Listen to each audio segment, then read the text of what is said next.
free my mind, open my heart with the whispers of truth, to live a conscious life, to live a conscious life on the growing edge, on the growing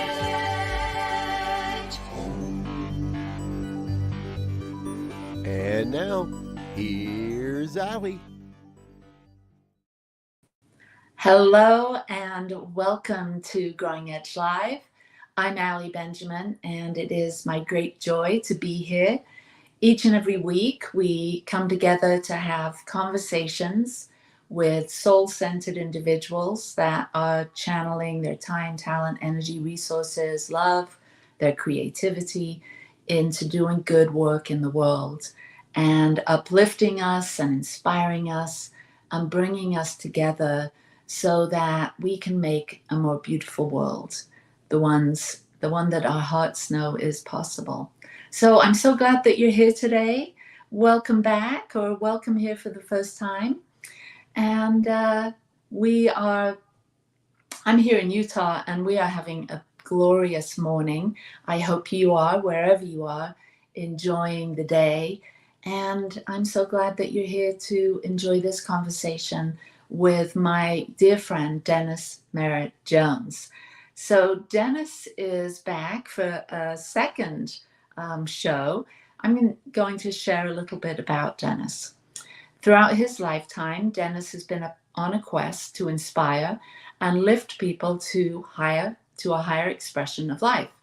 He holds degrees in marketing, music, and a doctorate of divinity, and his vision is guiding people to purpose. He is the former spiritual leader of the Simi Valley Center for Spiritual Living, which he founded in 1985. After 23 years of leadership, in 2008, he retired and began another leg of his career as an award-winning author, keynote speaker, and mentor. Over the past 39 years, Dennis has worked with many nonprofits as a consultant, a mentor, doing board leadership training with a focus on developing a vision, growing membership, gaining consensus, deepening financial support, and increasing membership involvement. And I know he's really good at that because I've worked with him a little bit.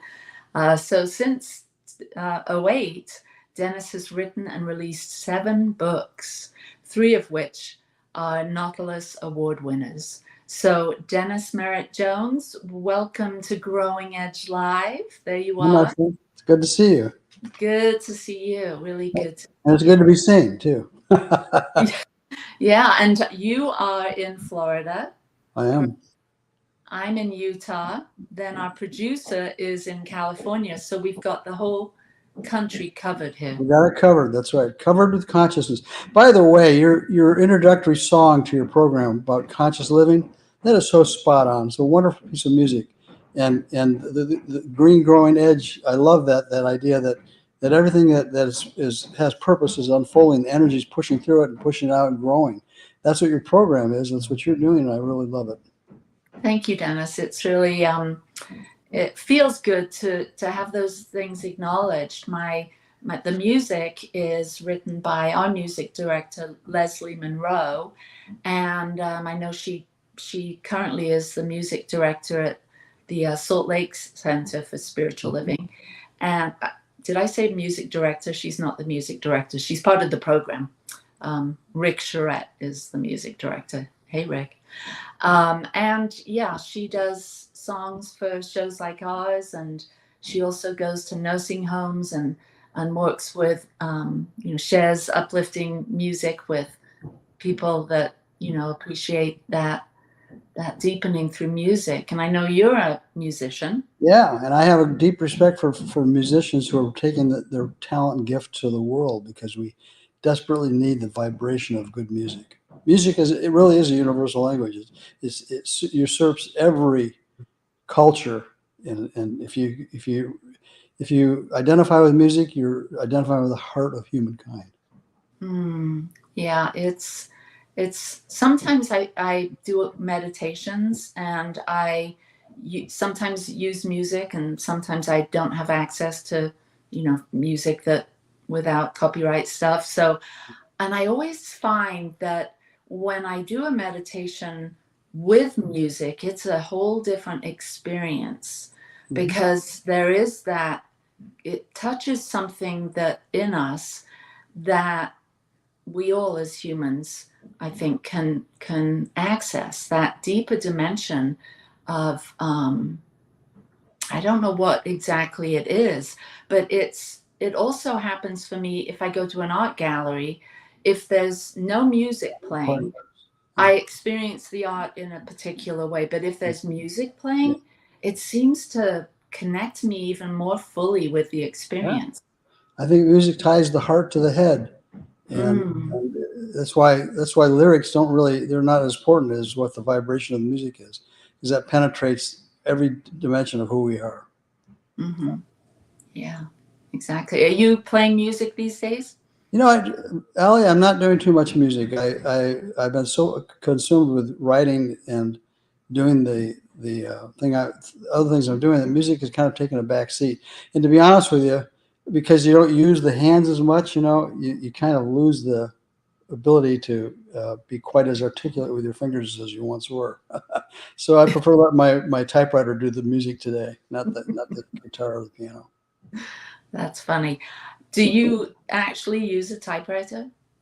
I actually use a keyboard, not a computer. I don't use using a typewriter takes me back to 50 years to college, when I literally was using typewriters and whiteout. That was painfully. It was a good tool, but I'm glad we've got computers now. Well, yeah, and I'm glad that the computers copied the typewriter setup, because I too learned on a typewriter. And if they had changed the keys, the letter structure to something different, I don't know that at a later age I would be as quick to pick it up. So, Well, at this time, I still hunt and peck. I'm not a really fast typist. I wrote all of my books on a computer, and I can tell you that it's hard when you're picking and pecking, and yet it gives your mind a chance to think about what you're doing as well. yeah. So there's benefit to it. Do you ever use the voice? Like, so you type, you hunt and peck. So your books have taken a considerable amount of time to write. Al, that's interesting. This last book that you maybe want to talk about it, When Fear Speaks, Listen, The 7 Messengers of Fear. I wrote that book in 90 days, which is fast to write a book. Normally it takes a year to unfold an idea in a book. But when I got the idea to write that book, I just sat down at the computer, and the download was happening. I couldn't type fast enough because the information was right there. And I think that's where the sweet spot is, when your information is coming from beyond your thoughts and your intuitive. Yeah. So it almost sounds like you're channeling the book, and I know that's kind of a loaded word, but No, yeah, no, but that's realistic. I wasn't channeling, but I was receiving information about the book that was beyond my own. I mean, I laced my own stories throughout the book, but the information about the ideas that unfolded as the 7 messengers came from spontaneity in the moment, knowing that's what needed to be said. So when you do a snapshot of that experience versus when back in the day when you wrote your first book, what was like, why wasn't it as easy then? Like, do you think that after years of writing, or years of meditating, years of breathing, mindfulness, whatever, has put you in a more receptive place to be able to kind of the 90-day channel a book versus, I think that's true. And I wrote my first book, The Art of Being, which was actually, there was a couple of books before that, but the first book that really got published was The Art of Being. And that was in 2006 or something like that, a while back. And I began writing that as a daily article for my email messages. It wasn't ever intended to be a book until it was complete, and I had several hundred days of writings that I thought, here's a possibility for a book. So I fed it out, the best 101 writings, and put them into the book, and that's became a bestseller. So you mentor other people or authors that are hoping to be able to write their own book, and Yes. that one of the challenges or things you ask them to do is to write daily? Well, if you're not writing daily, you're not a writer. I mean, I hope I didn't push any buttons on anybody there. Then Writing. I'm not a writer, I don't Well, think. if you're really in tune with your authentic voice, or something within you that is ready to unfold itself and reveal itself to the world all the time. It's like, go away. You got to take a day off. Well, for me, I sit down at the computer every day, and there's something that pops up that needs to be said. And in my prayers, all I say before I write a piece or a book or an article or anything else is, what needs to be known in the world today that I can be the vessel for. And if I listen to the guidance of that, the ideas come up, and boom, there it is. Yeah, I was reflecting back on our last talk, and I had asked you quite a few questions on how to connect with that inner guidance and how to get that flow going. And for me, I think at the moment, who knows the next chapter in my life, but as a painter artist, I'm able to tune in. When you said, well, if you're not writing every day, you're not a writer. Well, I feel the same about painting. If you're not painting every day, or you're not, in that, for me, it's not always painting. And I don't paint every day, so I'm not a painter. So no worries there. And so I think that, I'm in the phase of my life where I'm expressing myself through my paintings, which, much like music and also the written word, there's, a process, a connection, an opening and allowing of that to come through. Well, one of the blessings of the computer is that I've taught myself how to do computer graphics on Photoshop, things like that. And that is a form of art. I mean, I can't draw a straight line, but set me loose in Photoshop, and I can have a ball converting images into glorious things and adding thoughts to it. So, and that's, to me, that's exercising my right brain in something other than writing too. Yeah. All right. So I really want to get to your new book, and it's been since May that it's been out there in the world. Right. And so, how has it been releasing your 7th book? Well, And how did it land? I'm imagining you've worked with several groups of people, and I know you've got a study guide. People can find this on your website, which is most of my books have study guides. Yeah, Dennis Merritt. There we go. DennisMerrittJones.com. Yeah. So let's talk a little bit about how it's been since May as you. Well, the idea for the book, When Fear Speaks, Listen, I really was not trying to write a new book. I seriously, I thought I was done writing books. But I sat down, and this idea just kept popping up for me that it needed to have a voice. And it was what I've seen going on in the world in the last year or two has been horrific. We all have seen, the horrible politics has become a zoo. And I wrote the book after I realized that people are expressing themselves with anger, which is fear, worry, which is fear. I articulated in the book 7 messengers of fear. There's far more than seven types of fear, but at the end of the day, all fear boils down to one thing. It's a fear of concern of loss or lack or death of something or someone. And that's what people are experiencing right now. They're fearful of losing control. They're fearful of losing their possessions. They're fearful of losing to the other side. There's just a lot of fear going on. We need to understand how to dispel and disseminate ideas that help us transcend fear. Yeah, it is very challenging. Turn on the news. Not that I'm much of a news watcher, but I do occasionally come across some things on YouTube that grab my attention. It appears that there's such a loud voice in our news and in the political coverage that is highlighting this, that many people are like engulfed in this fear. Yeah. Um, Well, the world is right now. It's overwhelmed with duality, with division, polarization, and the only way we're going to heal that is by raising the collective consciousness of humankind to a larger idea, something beyond separation, which is oneness. yeah, it's a real opportunity for those of us that have been in New Thought, studying metaphysics, to really have louder voices in the world.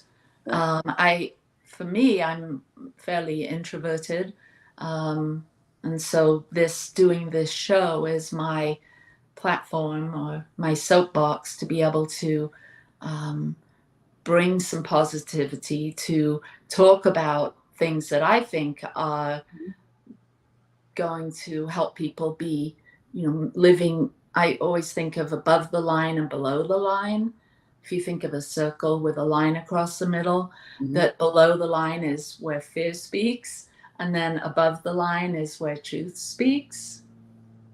Yeah. And so I feel this platform for me is my my channel or my vehicle to be able to that are living above the line, that yes, there's fear, and we can get into all of the fears, and the descendants. I like that idea. But to elevate us, to remind us that we have a choice, that we can dip down below the line into fear and doubt, and we can also bring ourselves up to that neutral place, and then beyond, where us as New Thoughters, metaphysicians, those that have studied particularly the science of mind, we understand that we can engage our mind in more empowering thinking and more creative thinking. Which is the stimulus for this book was the fact that our fears are not our enemies. We have to learn the fear has a message for us. The fear is there to help us survive and to thrive, but it's gotten out of hand. It's taken over control of the ship. and the whole idea of the book is to acclimate people with the idea that your fear can be a messenger if you're willing to pull it in and talk to it and ask why are you in my life? If we're willing to listen, the fear will tell us, and that's what the book is about: is how to identify what the fears are, the messages that they're trying to bring to us, and how to transcend them. So we in that circle, the line in it, we do rise above the din of the fear because we are coming from a higher place of truth, understanding. So let's dive in a little bit. What are the what are the fears, or the core key fears, that you've identified in this body of work? What I've got is I came up with, and I need to make it real clear that what I'm identifying as the fears are the fears that were the most prevalent in my life. Mm. Okay, and I found that by talking to enough people that there's a common thread there. That we all share a lot of the same fears, and I decided to make each of the messengers of fear with a certain vibration of their own that people can identify with. The first messenger of fear is anger. Anger is fear of loss of control, loss. There's so many ways that we look at anybody who's angry and you realize angry that person is experiencing fear at some level. Fear of not enough, fear of being out of control, angry about something that they can't get other people to do, etc. And every one of the seven messengers of fear have two or three descendants with them that kind of dwindle the energy, dangles from those fears to these descendants, such as anger. The descendants of anger are rage and resentment. Rage is anger on steroids, pointed out to the world, and resentment is anger aimed at ourselves, holding within.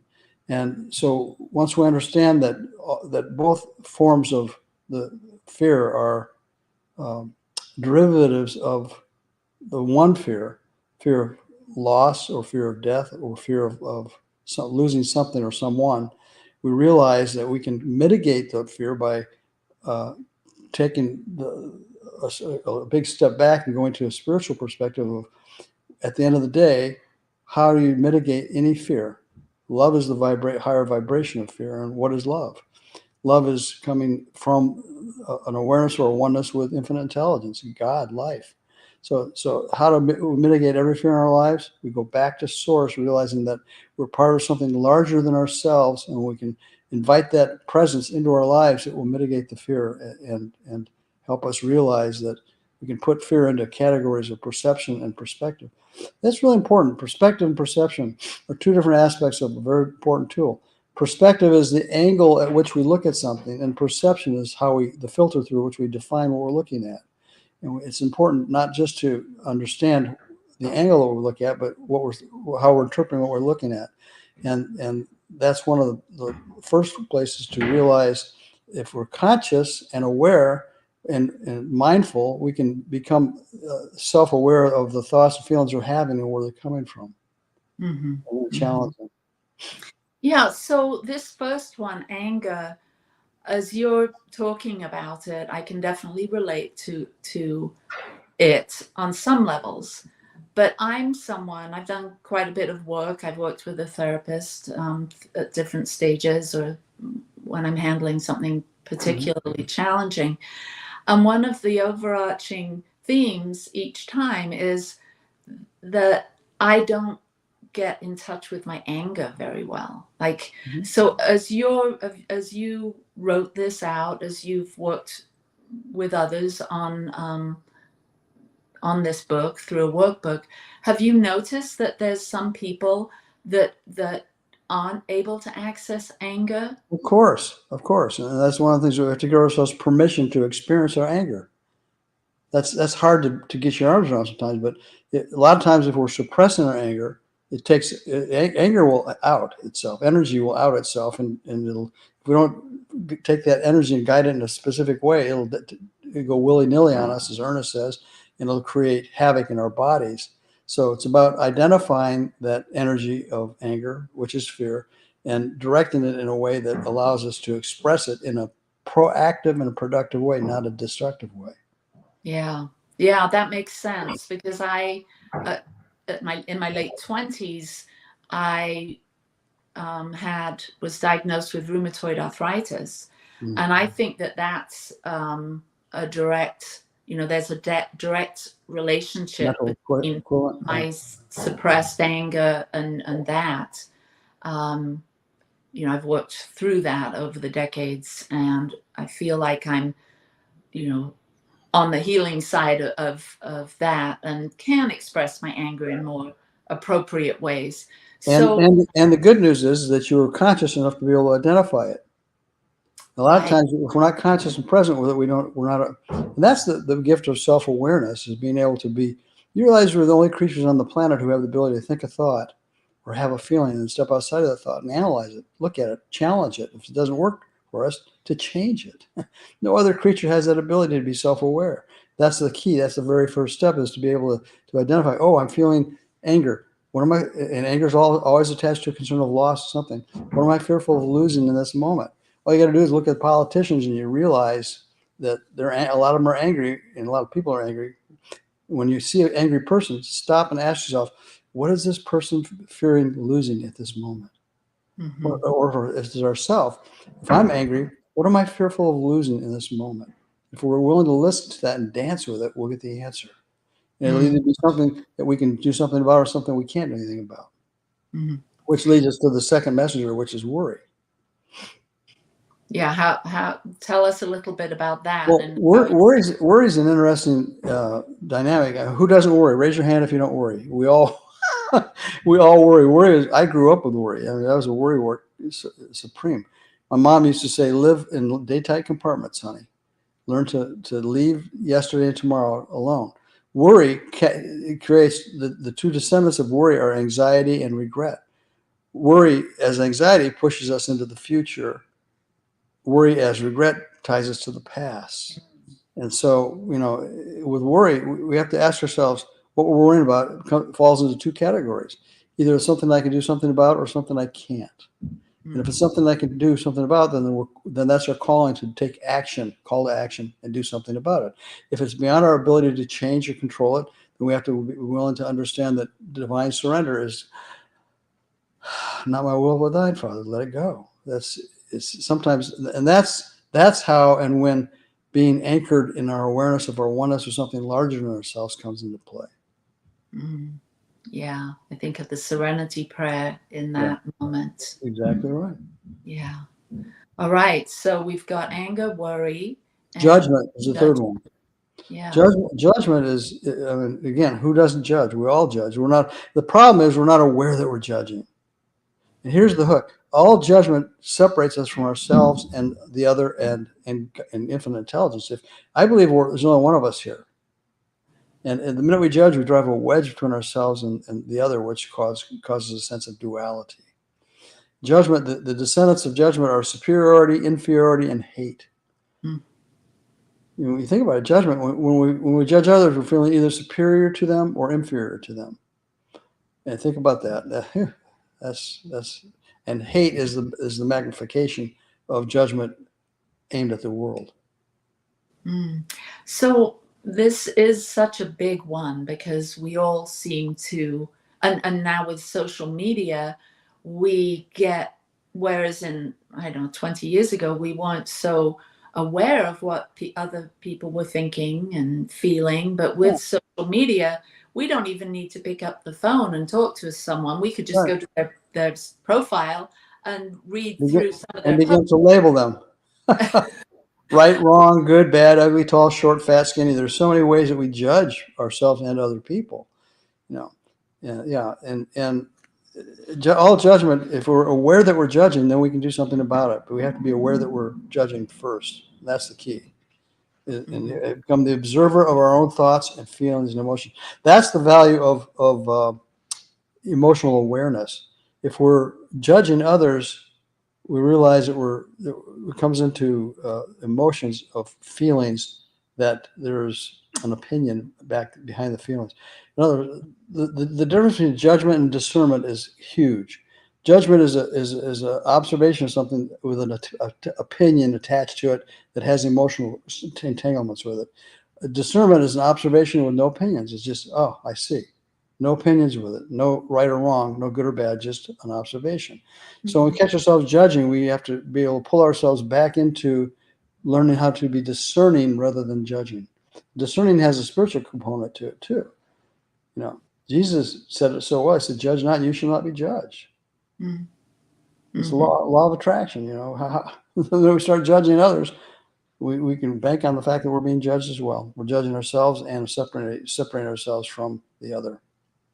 Yeah, discernment really opens us up. It's almost like a judgment, but then there's a deeper pause into sort of connecting with that higher mind that does know that we're all one. And so in that discerning moment, there's room for compassion and a greater connection with the other person, I think.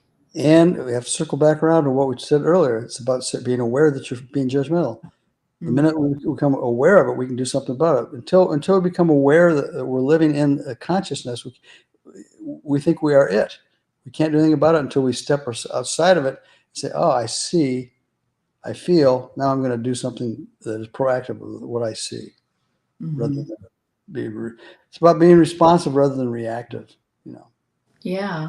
So when we get to this one judgment, sense of superiority, inferiority, where does and we're talking about discernment, what's your experience with sharing our opinions? Like we've paused, that's a great question. When do we, because I find myself when I start a practice of non-judgment that I have very little to say, because it's like I don't want to be judgmental, but I still have opinions. Well, my when friend Terry Whitaker said it so well in the title of one of her books. She says, "What you think of me is none of my business." Mm, And we have to rise to the point where we stop realizing that we don't need to slap labels on people because they've got enough of them on themselves already. Our job is to peel away the labels and see the truth behind all the labels. so maybe we have a judgment, we pause, we tap into that discernment, and we realize we're just here to share love and give compliments and approval and raise people up. Yeah, again, judgment separates us from one another. And what's a higher vibration puts us, dissolves all sense of separation. And I think that God in its highest vibration is love. Mm. And once we dissolve all the labels and the judgments that separate us from others, we enter the vibration of love, and there's nothing that can transcend or trump love. It's the highest vibration we can experience. So it's a matter of coming back around and being mindful and aware that what we're doing is pulling us away from that love and coming back to the ground zero and allowing it to be the place where we identify ourselves. I am, God is, I am, God is, I am. That's a perfect moment as we stop in love to take a short break. We'll be right back. Okay.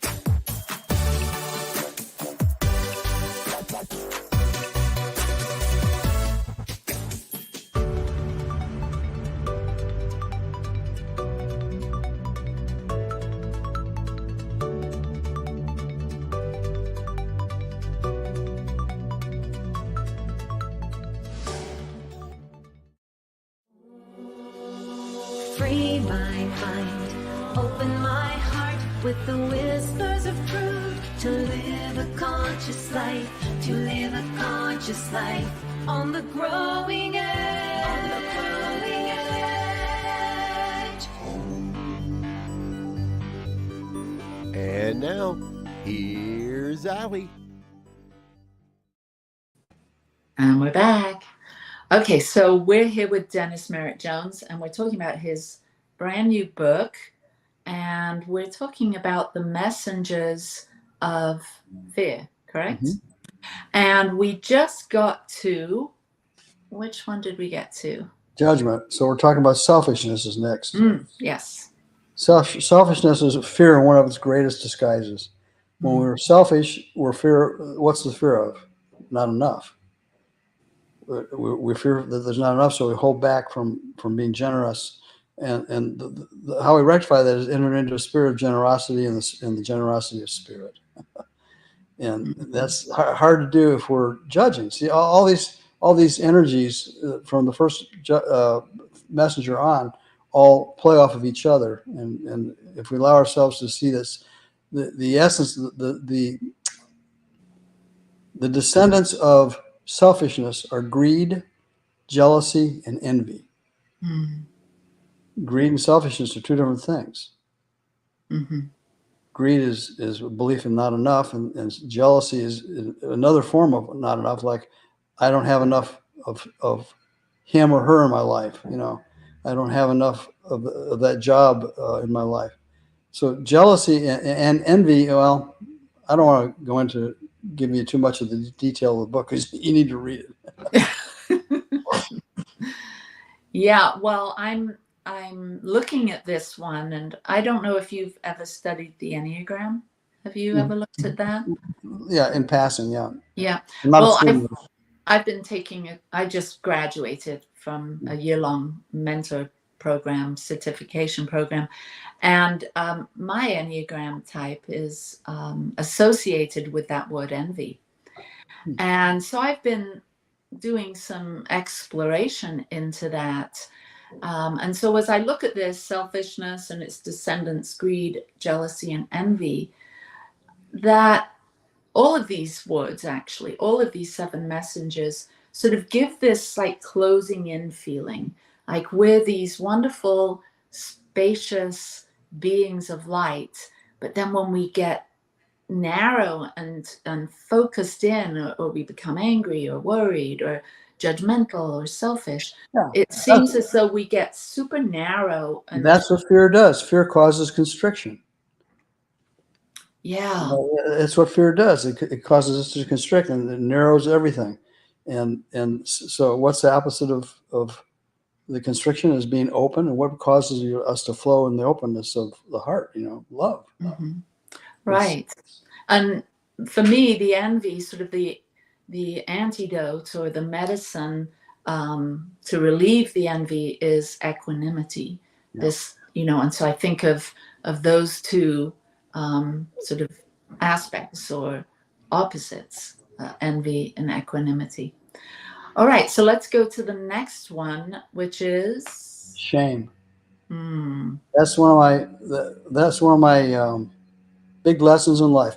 I was raised in a shame-based home, and I came to realize that we live in a shame-based culture. Now, to clarify the difference, what shame is, let's use its kissing cousin, which a lot of people confuse shame with guilt.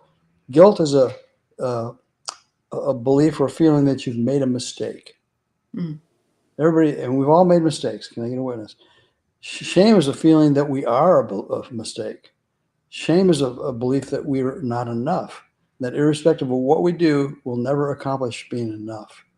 And so if we're living from a shame-based mindset of I'm not enough, how can we ever create enough of anything good in our lives from that belief? We can't. So we have to be able to become aware that why am I enough? Well, I'm one with something that's quite larger than me, quite wonderful, and that's God. Infinite intelligence. That's why I'm enough. And if I'm enough, that means that there's enough, and I don't have to hold back and be selfish. See, all these other messengers play off of each one to lead you to the next. Mm-hmm. So when you're encountering a client or someone you're working with that carries a lot of shame or gets sort of locked into this channel of feeling that, what are, and you just shared a couple, remembering that we're all one, but what are some of the things that you could offer to someone that experiences this based on growing up in a family that maybe, nurtured this feeling of not enoughness or not good enough? That's a good question. One of the descendants of shame is perfectionism. Mm-hmm.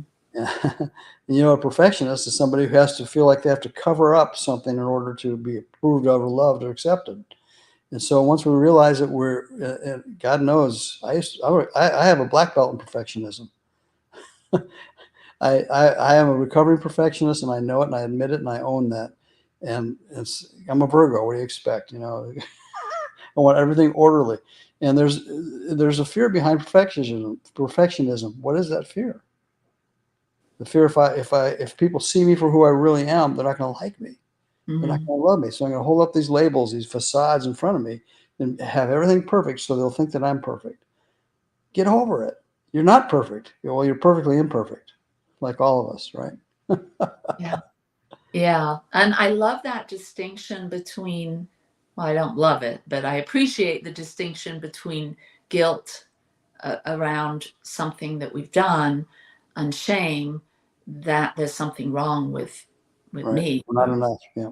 Yeah, that's pretty powerful to Well, have that realization. that's the primary cause of a large part of the dysfunction that people feel is they're not enough. And because they're not enough, they do all kinds of silly and crazy things to try to be enough to prove to the world they're enough. And they'll never get there because until you change your own belief about it, Mm-hmm. nobody else is going to believe it either. Now, this next one was kind of a surprise to me, that loneliness is one of the messengers of fear. And can you share a bit more about how loneliness and fear. Sure. There's a big difference between loneliness and aloneness. Loneliness is feeling separated and apart from. Aloneness is being one in the moment and being alone, but knowing that you're not alone because there's always infinite intelligence or life itself that is there with you. So loneliness is a feeling, an abject feeling of separation and being secluded or separated from life. Where aloneness can allow you to be alone in the moment, be here now, be still and know, and all that good stuff. The reality is we can never be alone anyway, because infinite God is always present with us. So that's I love my alone time. I cherish my alone time because it gives me a chance to be still and know that I'm not alone. If that makes any sense. So what about the descendants of loneliness? Vulnerability and pride. Vulnerability is that when we feel lonely, we feel vulnerable, and we have our guards up, and one of the best ways to lower those gates of anxiety of being vulnerable is to open ourselves and trust and know that again, circle back around to our oneness with God, infinite intelligence. There's something within us that is bigger than what we're feeling separated from or vulnerable or fearful of invading our space. Pride is another,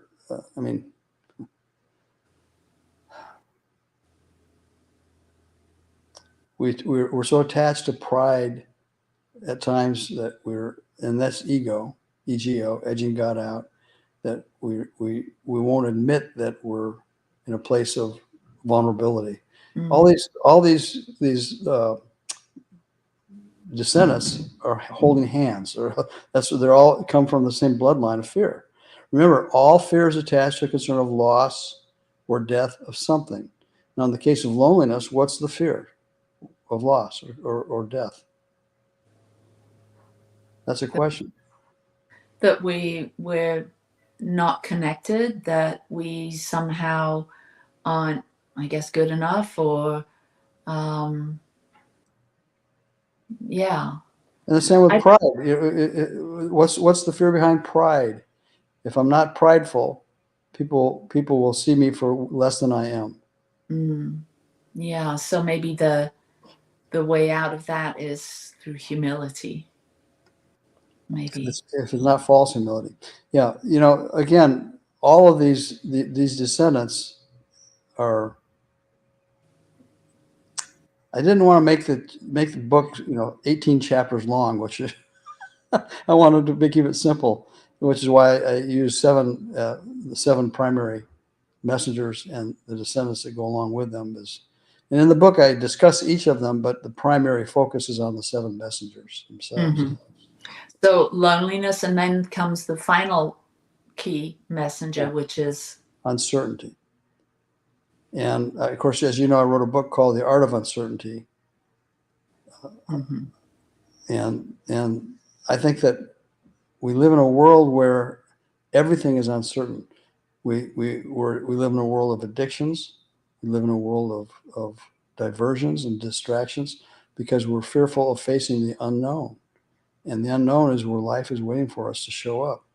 You can't, and I said this before, you can't create anything new from within the field of what you already know.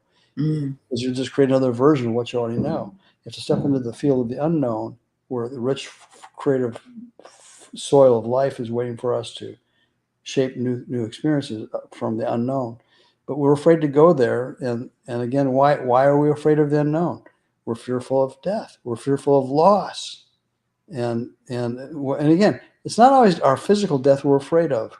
We're death. We can be fearful of the death of a bank account, or a lifestyle, or a partner, or a child. It can be relationships, or it can be material things. But at the end of the day, uncertainty is laced with the fear of change, the fear of not knowing what's next, and being willing to fall into the arms of infinite intelligence with love and trust and faith. So I see that one of the descendants is procrastination. Yeah, isn't that a great one? We'll talk about that later. Let's put that one off. Yeah, let's skip over that one. Well, yeah. So how does procrastination show up in your work? Well, procrastination is putting off what you know you need to do in order to, when we're facing uncertainty, one of the greatest ways to avoid leaning into uncertainty is to procrastinate doing it. Well, I'll do it later. I'll write this chapter later. I'll do, when I write a book, I have no idea how it's going to end. That's the truth too. I start with the Covey says begin with the end in mind. I don't do that with books because I don't know where it's going to end. But I also know that I have to, when procrastination pops up. There's a great book by Stephen Pressfield called The War of Art. Anybody who's in the process of learning how to write or be an artist, I recommend that book because it helps you realize that all procrastination is about resistance, pushing back from the table, resisting what is because you're afraid of the vulnerability and all these other things that go along with it. Yeah. So what we resist persists. And so we stay in that loop of uncertainty along with all the other fears, but and procrastinating on really looking at our fears or learning from them because we're afraid of change, which is one of the descendants of uncertainty. Change. We're afraid to change. Why? Because it's uncomfortable to change. Nobody likes change except babies. That's funny. That's really That's funny. true. We resist change as much as we do uncertainty, which is one of the other the descendants is doubt. Doubt thrives. Uncertainty thrives with doubt. And at some point, we have to develop a faith that is larger than our uncertainties or our fear of change or doubt. And so, how would you go about recommending for people that maybe they're going to pick up the book after hearing this interview, or maybe they're reading the book currently? How would you suggest? I'm sure in the book, which I know, there's some practices or some suggestions of coping with these things, being more mindful about these fears when they show up. Right. Well, one of the things I do is in each of these 7 messengers, I lead the reader through a conversation with them. Mm-hmm. So the reader learns how to have a conversation with the fears that they're experiencing, and that's the key. If you're not willing to admit it and acknowledge that it's there, you'll never be able to dance with it. And dancing with it is the only way to transcend it. Mm-hmm. That's why I created study guides, as you said. This book is, if people go to my website, they can download a free study guide for this book, and whether they want to do in-home study alone or in small groups or in a church setting. The study guide will take your hand and guide you through this process. The book includes mindfulness practices at the end of each other, as well as affirmations to help you have that shift in consciousness, which is needed to transcend your fears. Mm-hmm. So how it's now been several months, and what feedback are you getting from those that have read the book, done the work, and have you been out in the world talking about it? Or? Yeah, I'm doing less traveling now, and because of Zoom, I'm doing more things online with people. A lot of the spiritual communities that we know of have used the book in their study groups, and they've invited me to pop in for one of the classes and talk for a half hour and do Q&A with them and to personalize the book with them and for them. And I think that's been very helpful for a lot of people, is to be able to ask questions about it. And if the book does one thing, it should stimulate questions for you that you're not willing to just set aside. You're going to dive into those questions and make the answers work for you. And I'm always available by email if people want to email me and ask questions about it as well. Beautiful. And I would imagine they can get to you through your website. Right. DennisMerrittJones.com. So, now this book took 90 days. Yeah. I'm sure it took more than that with all the extra stuff that goes on. That's what it took to put it down in a manuscript in rough form. Then it had to go through editing and everything else. But yeah. Mm-hmm. I So want go ahead. I wanted to be sure that we got it out before the elections, Mm. because there's so much fear spinning around people's minds and hearts right now. It's causing so much division that it doesn't have to be that way. It does not have to be that way. But people have to be willing to take a proactive perspective and perception of fear and do something proactive with it rather than run from it. Mm. So is there a particular practice or question or something that you could offer right now or talk about right now for those that do have a lot of, that are invested in this election, that have fear around the results? Is there something, a practice or a suggestion that you Yeah, could offer? sure. And by the way, the book's not just about the elections. It's just I wanted it out before the elections because fear is such a big brand energy that's going on. Every fear, all the fears that we've talked about, and every fear that you can conjure up on your mind, if you're willing to stop and take a deep breath and mindfully embrace that fear rather than turn from it, trying to anesthetize it or run from it, call it in close. I use the visualization of the dance floor, and I invite your fear to dance with you and call it in close. Whisper in its ear, "Oh, master teacher of the moment, what can you tell me about you so I can transcend you?" And if we're willing to listen, we'll be guided to be able to transcend that fear either through understanding it's a silly fear or it's a fear that we can do something about, or in the cases that it's a fear of something we can't control or change, to shift or have a shift of the perception on the perspective we're looking at that fear so we see it through new eyes, the eyes of infinite intelligence. There's nothing to fear if we're able to see our oneness with life, with God. Beautiful. So what's next for you? I know that there must be a big breath, a big pause after giving birth to this Yeah. wonderful work. What's next? It's a good question. What's next for me is to take that deep breath. My wife and I are going to go to Italy in the next month and for a few weeks and just enjoy being away without. I'm not even going to take my computer with me. So, Wow. Yeah. So when I talk to me after the first of the year, and I'll tell you about what's next. I don't know. Yeah. That's living in uncertainty, which is one of the powerful places to be. I don't know. And where are you going in Italy? Venice, the North Lake regions, all over. We're taking a cruise actually down the coast too. Yeah, I've been to Sicily. My sister got married in Sicilia. Yeah, that's a cool place. I've been there before. Yeah, it's a beautiful space. And my husband's family's from Lago di Garda. I think it's Lago di Garda. Yeah. Not been there. Well, my wife is the tour guide. She's doing all the booking of those stuff. I just go along and follow her and smile. Well, so you're comfortable with the uncertainty because I thrive in it. Yeah. Yeah, that's Right. beautiful. The mystery. So I always end the show with this question.